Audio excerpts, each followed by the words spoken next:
here. Been through hell and back. I'm here. I'm stronger than I know I'm gonna be fine. I'm here. Hi, everyone, and welcome to a very special episode of Golden's Guide to Divorce. I'm Deborah Hawkins, and we're here in Bronx Studios. And as we've discussed before, I'm really committed to being transparent in my process and in my journey of going through a divorce. I wanted to show up for you today and tell you what's happened. This might be a little bit bumpy because I'm being really super vulnerable here. So I hope that you will give me the luxury of, if I stumble, if I need notes, if there's some tears, I just ask that you be here with me. So I wanted to share with you an experience that happened 3 weeks ago where I was completely shocked and surprised by having a heart attack. Yes, that's right. You heard that right. I had a heart attack. Now, this episode is not about me giving you all the terrible details of that. The real reason I'm here is to share the insights that I've learned in the last 3 weeks. So I really wanted to share with you what that experience has shown me, and I feel sure that it's going to reveal more and more to me as time goes on.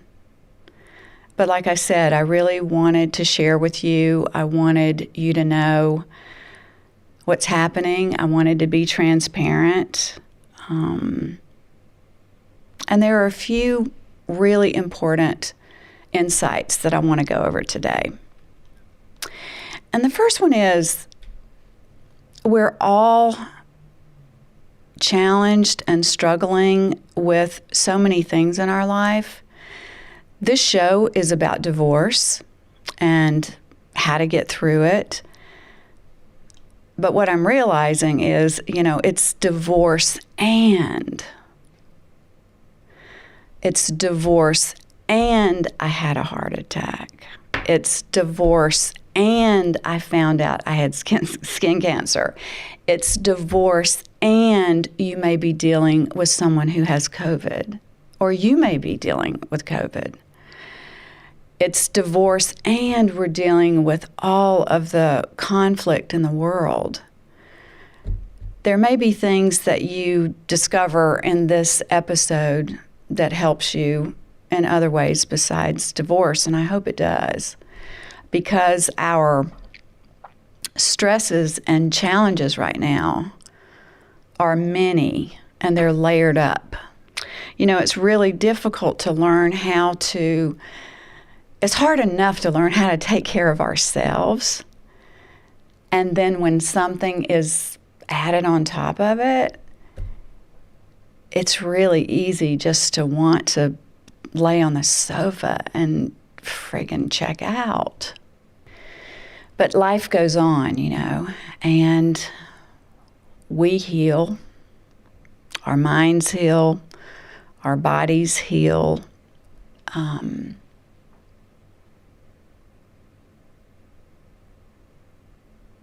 we learn. And for most of us, it's not that we could, I guess, learn through the joyous things in our life, but it seems to me it's not really the joyous things in life that teach us the deepest heart lessons. And speaking of heart, I used that word in the beginning, heart attack, but I'm not going to use that anymore because I think what happened for me was actually a heart awakening. which leads me to the next insight I want to share with you. And that is that healing can show up in so many different ways. You know, I found myself every day, I happen to use prayer. I know people use, different methods.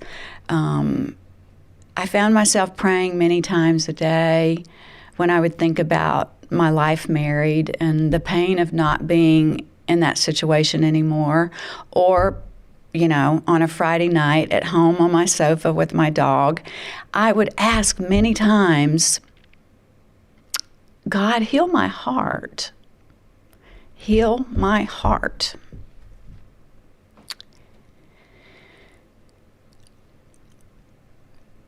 Well, healing never comes like you think it will. And yeah, I can laugh too. I can cry and I can laugh because this is life. It's messy, it's divorce, it's heart attacks, it's COVID, it's you name it. It's a mile long. It's life. And sometimes when we're asking for healing, it can come in really beautiful ways. And although mine ended up being more messy, I'm seeing the beauty in it now.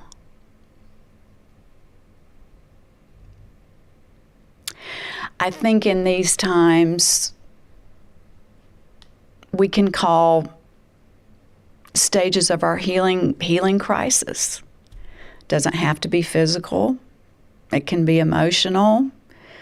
It can be a lot of different things. Even the divorce itself can be a healing crisis. I mean, maybe that in itself is a wake-up call. For me, I was already in a wake-up call, and the heart awakening just took me deeper in realizing how I want to show up in the world, how I really want to be here for you and for my friends and for my family.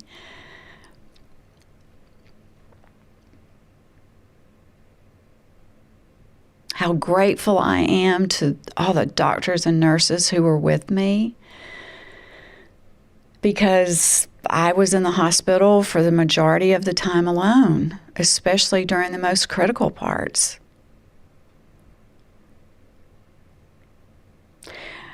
There's a lot that's going to come from this, and I know that I'm going to share even more about it. But I'm feeling like my call out to God or the universe or my higher self, however you term it, my call for healing my heart happened to come in that form.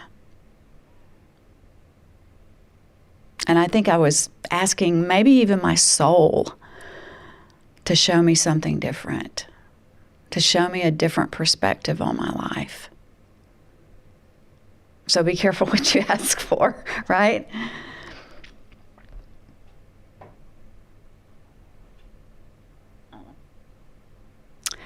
Well, I think now is a good time for a break, and I'm going to share with you some real tools for you to use, tools that I've been using for a long time, to help you get through this deep pain that we all seem to be in, a deep ache, a deep hurt, whether it's divorce or any other heart challenge. So stay tuned. We'll be right back. This episode of The Golden's Guide to Divorce is proudly brought to you by Franny's Pharmacy of Greenville, a leading seed-to-shelf hemp and CBD brand. From tinctures to topicals and everything in between, Franny's Pharmacy Greenville is the most curated and thoughtfully stocked CBD dispensary in the Southeast. Whether you're shopping in-store or online, rest assured they only bring you the best of the best. Check out Franny'sPharmacyGreenville.com today and enjoy free shipping. Hi, everyone. Welcome back. And you know we can't have an episode, even an episode like this, without the Golden Toolbox. So this is a special one today. As you can see, I've got some candles lit, and I want to share with you the golden tool today is about practice. It's about our practice to connect with ourselves. Now, I've been doing a practice for 30 years or more, where each morning, depending on my time, I'm a journaler. I like to read inspirational or spiritual books or information. I like to listen to lovely music. But there are many times there's not a lot of time to connect. There's children where there's things going on. We're rushing out the door. We slept too late. The dog threw up. There's lots of times that we don't have that time for ourselves. But what I want to invite today for the tool is practice. I believe the reason I've been able to, again, move through this is that I have been able to draw on the practice that I have used for so many years that now it's become second nature. Why do a practice, you probably ask? You do it so that even if you take 5 minutes, you're more connected to you or to Source or to God or whatever it is you believe. You're worth 5 minutes in the morning to connect before you head out into this chaotic, terrifying world. We can end up being more for the people we run into, the people we work with, our clients, our friends, our family, the person in the grocery store line. The other morning, I was so glad that I had had plenty of time to get up and do my practice, because shortly after that, I had someone call, and they were very distressed and very anxious. And I had fed myself that morning. I had fed myself to the point where I had something to give someone else. And that's really the greatest gift we can give anybody right now is our time, our energy, our presence. Just witnessing their pain or their anxiety. It doesn't do anyone any good for us to add to their pot of fear or conflict. So the practice is, for me, it's like a spiritual muscle. That's my term.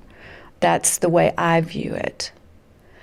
And even though I was in the hospital that day, and I was alone, and I was having a heart attack, and I was in the ER, and there were people being brought in who were in critical condition, who were dying, who had COVID, I had a strength in me to at times even pray for the person beside me. And to give me the strength that, okay, no matter what happened, I knew, connected to me, I was going to be okay. That's why we do the practice.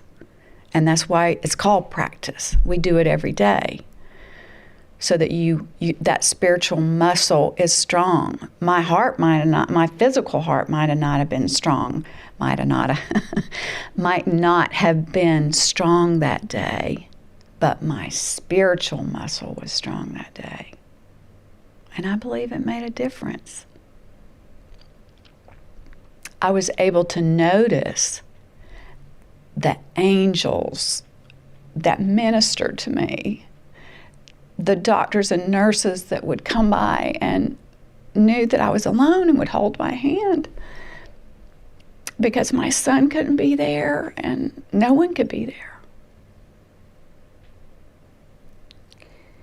So in the midst of all that, there was still gratitude. Why? Because of the practice. Gratitude changes everything, even in the middle of a heart attack, believe it or not. Not that I want any of you to have to experience it. Not that a heart attack needs to happen to anyone to wake up. But I'm just inviting that this tool of connecting with yourself in the morning, in whatever way feels peaceful and helps you feel less anxious, is going to add so much more to your day. Just like I wouldn't go out the door in the morning without a shower and brushing my teeth, I'm not going to go out the door doing my spiritual practice. And you don't have to call it spiritual. I know, you just call it your practice. Call it whatever. Call it Joe. But it's the importance of connecting with yourself. It doesn't have to be long. I invite people who might not have a practice to start with 5 minutes, because sometimes it's really hard to sit quietly because our mind races and we're not used to it. But just like you don't sit down at a piano, having never played it, never touched the keys, and know how to play a beautiful song. It's the same with the practice. But eventually, one day, day after day after day, being willing to give that kindness, that gentleness to yourself for 5 minutes in the morning, it's going to pay off. I promise you it's going to pay off.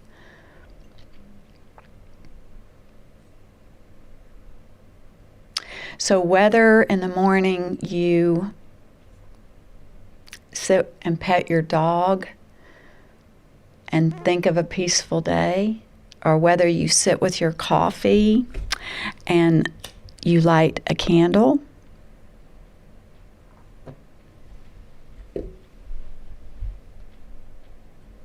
it's going to make a difference in your day and a lot of other people's day. I really invite you to try it. And I think what I'd like to do is even record a guided meditation, a 5-minute guided meditation, which is just about breathing, centering yourself, to give yourself that time in the morning. God, y'all, we deserve it. The days are so filled with so many fires to put out, so many challenges, so much trauma right now. You're worth that 5 minutes. And this just came to me. I really didn't have this planned, but I have led guided meditations before, and it's nothing more than I can walk you through the 5 minutes of sitting quietly, of breathing, a very simple breathing exercise, just to connect to the breath, calming you down, relieving the anxiety. Because I really feel like when you go out into the world in the morning and you go to work, or you go take care of family, or you go see your friends, the idea that you are connected and grounded, you're going to feel it, and other people are going to feel it. So I hope you'll try it. And feel free to send questions in. I'd love to answer any questions you have about it. If you don't have a practice, it can be walking in your backyard. It can be anything. It doesn't have to be complicated. That's why I have simple candles. You don't have to have an expensive candle. I've got little votives that, I've purchased at the grocery store that are $1.99. I've got, these little glass votives that I got at the grocery store that are a little more. This doesn't have to be, it doesn't have to be out of the ordinary. It can be really ordinary. But the importance is you connecting to you, because I believe with my beautiful heart that my heart opening came and continues to give me wisdom and information about me that I want to share with you. It came because of the practice. So I hope you'll take it to heart. I will put a 5-minute meditation in the notes below if you'd like to try it. And we'll be back in a minute with my final thoughts. Have you tried CBD? If you haven't experienced the healing benefits of hemp and CBD, please call Franny's Pharmacy's Bud Tenders at 864-349-1018. They are your CBD experts and can recommend which products will serve your needs. So give them a ring today, because Deborah knows you deserve to feel better. Franny'sPharmacyGreenville.com. Welcome back, everyone. So, final thoughts for this special episode. As we're looking at our daily challenges and, dealing with divorce and dealing with all these things that we've been talking about, another thing that I want you to consider is forgiveness.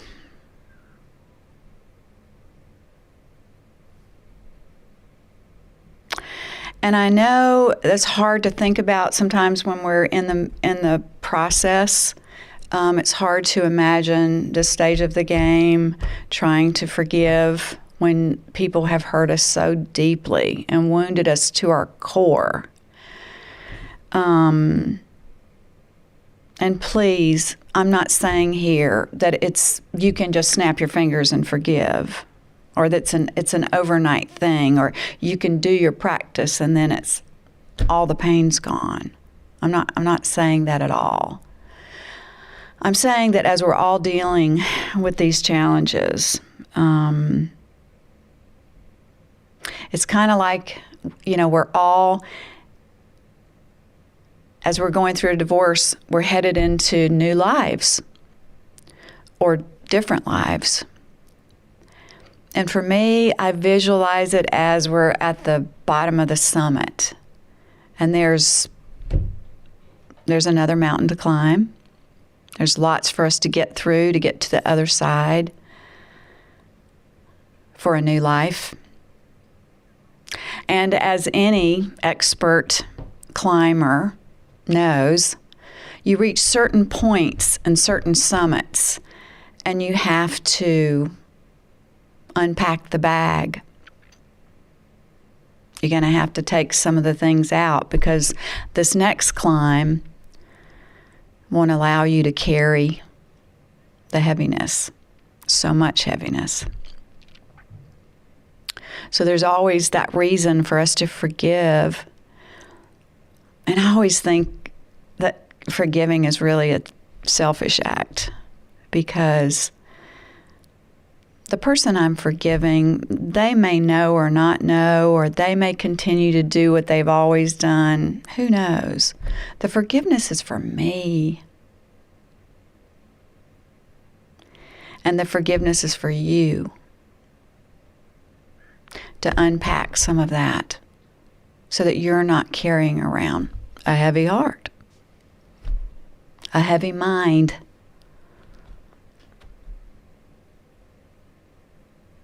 Too much hate in the body is toxic.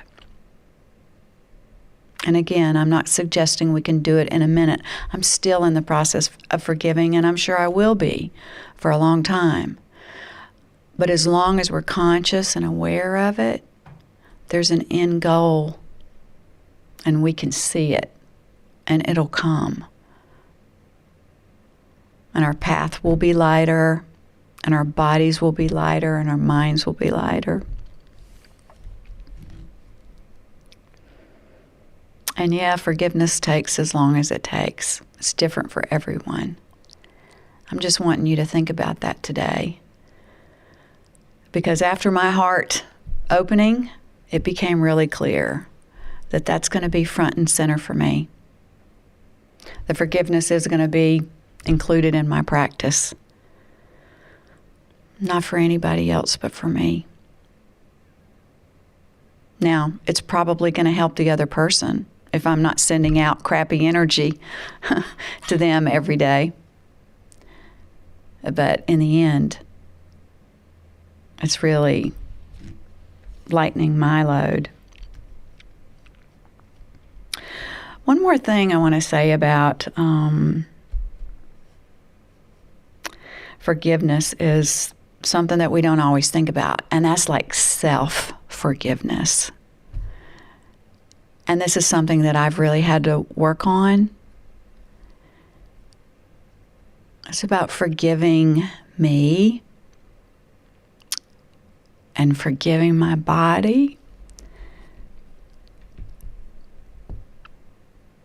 I never expected my body to fail me like that. And so self-forgiveness is a big thing.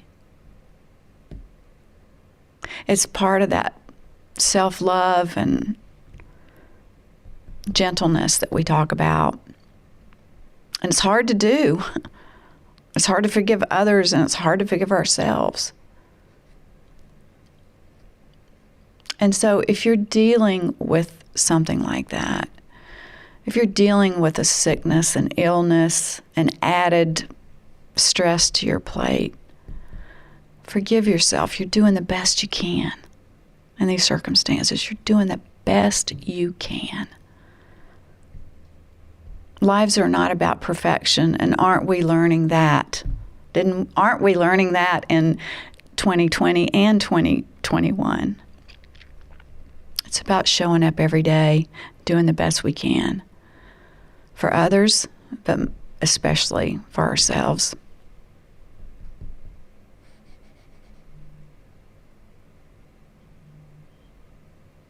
You know, I keep thinking of the idea that with the practice, if we chip away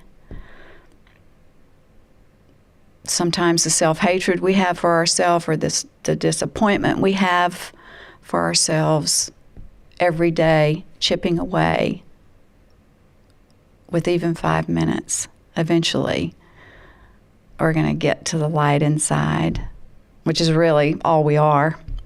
We're all lights on this earth. And I think the majority of us want to be a light for each other. I certainly do. And I'm really, really grateful that you're here with me, that you're on this journey with me. Because when I look out like this, I do feel like I'm not alone, because I know there are thousands of you going through similar circumstances. And so today, I'm lighting a candle for you.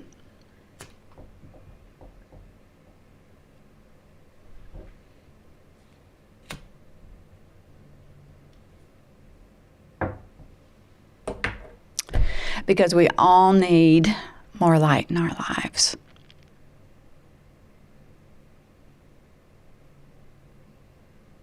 I hope this was helpful today. It's certainly been from my sweetheart, which that's what I call her now, sweetheart.